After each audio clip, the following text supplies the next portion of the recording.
I have born in Ethiopia. When I was a child, the Mossad from Israel, he sent to us a message. Immediately leave your village and go out direction Sudan. So we packed our belonging and set out. We arrived to Sudan and we were sure that in 1 week we will be in Jerusalem. But the time continued after 1 week, months, years, until 7 years. Most of them died in Sudan, about 4,000 people.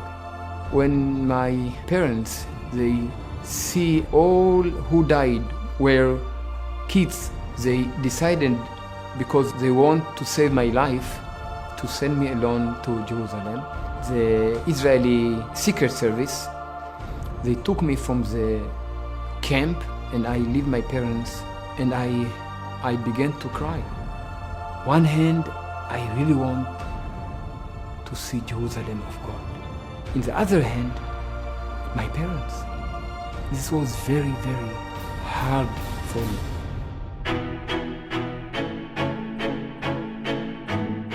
When I arrived to Israel, we sent by the government to boarding school in Afula.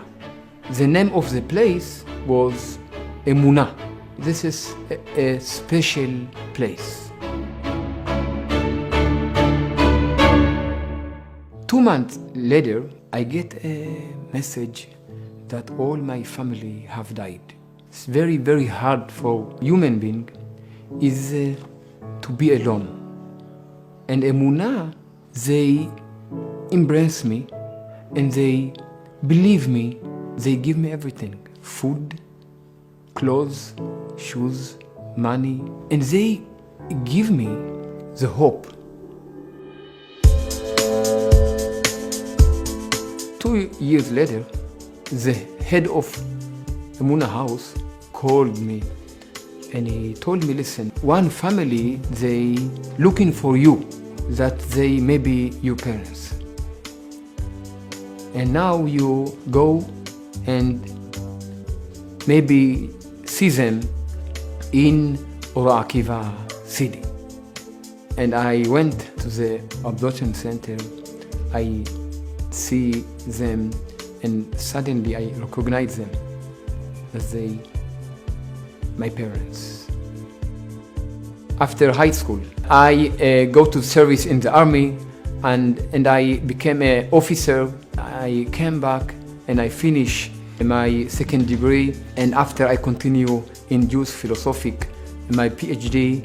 When I finished, I decided to be a rabbi in Kiryat Gat. I was the first Ethiopian to be a rabbi in Medinat Israel. This was very, very important, not only for me, for all the Jewish people. Now I marry, I have a house in Eretz Israel, in Kiryat Gat. I have five children.